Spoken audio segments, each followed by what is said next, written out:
جی مفتی کفایت اللہ صاحب، آپ کے لیڈر نے تو جا کے دھرنا بھی دیا تھا، احتجاج بھی کیا تھا، اس کے رزلٹ کیا ملے آپ کو؟ سپریم کورٹ کو ڈیوائیڈ ہونے سے بچا لیا یا آزاد کرا دیا؟ وقاص صاحب، بہت ساری چیزیں ایسے ہوتی ہیں وہ وقت پہ واضح ہو جاتی ہیں نا، لوگوں پر واضح نہیں ہوتی، تو جیسے وقت گزرتا ہے وہ واضح ہو جاتی ہے۔ ہم اس وقت عدلیہ کی طرف سے ایک دباؤ کا شکار تو ہیں، یعنی ہماری عدلیہ آج کل سیاست کر رہی ہے، اچھا، اور ہمیں اس پر بہت بڑا اعتراض ہے کہ ان کو سیاست نہیں کرنا چاہیے۔ عدلیہ اصل میں سیاست کر رہی ہے، یہ ججز کے طرف آپ کا اشارہ ہے؟ پوری عدلیہ سے مراد 15 ججز؟ جی، میں بول رہا ہوں چیف جسٹس آف پاکستان جو سپریم کورٹ کے، یہ بہت قریب ہوتا ہے اس کے اقتدار کے، تو یہاں ان کو بہت باریک فرق ہوتا ہے عدالت میں اور سیاست میں، یا ان کو اعتراض کرنا چاہیے تھا اور اچھی مثال چھوڑنی چاہیے تھی، تو ایسا نہیں ہوا۔ یہ جو ہمارے جج صاحب ہیں، چیف جسٹس عمر عطا بندیال صاحب، ہمیں تو سب کا احترام کرنا ہوگا، اس لیے کہ عدلیہ ایک انتہائی معزز ادارہ ہے۔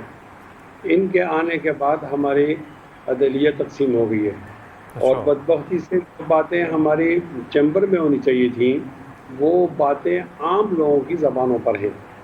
اور پھر جب 14 مئی کی بات آئی، 14 مئی کا انتخاب، تو وہ 14 مئی بھی گزر گئی، اور 14 مئی کے انتخاب کا کیسے بھی چل رہا تھا، تو وہ ایک عدلیہ کا مذاق بن گیا تھا۔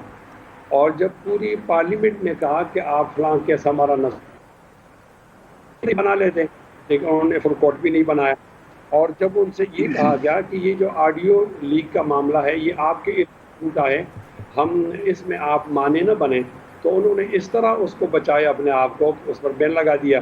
اور ایک بہت بڑا مجرم جو 60 ارب روپوں کا مجرم تھا، اس کو کہا کہ گڈ ٹو سی یو، یعنی یہ جرم کو استقبال کرنا تھا اور خوش ہونا تھا۔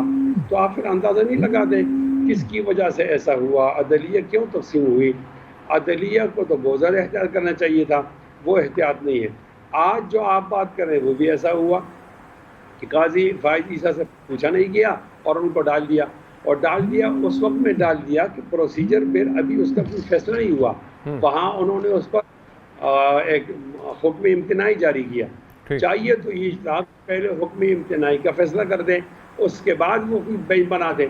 یہ بینچ کیوں بنا کہ ایک وہ پرانے چیف جسٹس تھے ایس کے خواجہ صاحب، اور یہ ہمارے اعتزاز حسن صاحب اور لطیف کھوسہ صاحب، انہوں نے درخواست دی ہے کہ آپ اس بات کو سنیں کہ جو سویلین لوگ ہیں ان کا فیصلہ ملٹری کورٹ میں نہ ہو، تو ان کو بنیاد بنا کر انہوں نے بینچ بنا دیا۔ اب ان سے ان کی بات تو سامنے واضح ہے، وہ کیا کہنا چاہتے ہیں۔ معروضی طور پر ہم بھی تو اس کے حق میں ہوں گے کہ ملٹری کورٹ نہ بنے، لیکن یہ کہ ملٹری کورٹ اس لیے بنا کہ 9 مئی کو ایک واقعہ ہوا، اور ٹھیک، 9 مئی کو واقعہ اس طرح ہوا کہ وہ 75 سالوں سے کبھی نہیں ہوا۔ تو اب کیا چیز متاثر ہو گئی؟ وہ شہداء کی یادگاریں متاثر ہو گئی۔ تو ٹریفک کا قانون تو اب یہاں نہیں سنا جائے گا، یہاں تو وہاں عالمی ملٹری ایکٹ کورٹ پر میں، سنا جائے گا۔ صحیح صحیح، جی، میں بھی ملٹری کورٹ کی بات کر رہا ہوں، اور میں عرض یہ کر رہا ہوں کہ جب ججز پر اس طرح کے اعتراضات ہوں، سوالیہ نشان ہوں، پھر تو آپ کی عدالت جو ہے وہ بہت زیادہ مخدوش ہو جائے گی۔ اس لیے وہ ملٹری کورٹ سے بچانے کے لیے اور 9 مئی کے بڑے بڑے کردار کو بچانے کے لیے ہمارے چیف جسٹس صاحب ایسا کرتے ہیں۔ انہیں ایسا نہیں کرنا چاہیے، مجرم کی بڑے پشپنائی بڑے نہیں کرنی کردار چاہیے۔ تو مفتی صاحب پریس کانفرنس کر کے کافی حد تک بچ بھی گئے ہیں، چھوٹے کردار اندر ہیں، وہ پھنسے ہوئے ہیں، لیکن خیر نہیں، میں تو سمجھ نہیں، تھوڑی آپ ذرا سنیں۔ ایک ہوتا ہے کردار ادا کرنے والا، ایکشن کرنا، ایک اس کا مائنڈ سیٹ کرنے والا ہوتا ہے۔ تو وہ مائنڈ سیٹ مائنڈ والے سیٹ تو کرنے باہر بیٹھے ہیں نا، وہ مختلف پارٹیوں کو بھی جوائن کر چکے ہیں، اب تو نہیں، نئی مائنڈ پارٹی بھی سیٹ بنا جو ہے لی ہے۔ نا چلے گا نا وقاص صاحب۔ ہاں جی، اب ان کو بچانے کے لیے یہ ٹامک ٹوئیاں ہو رہی ہیں۔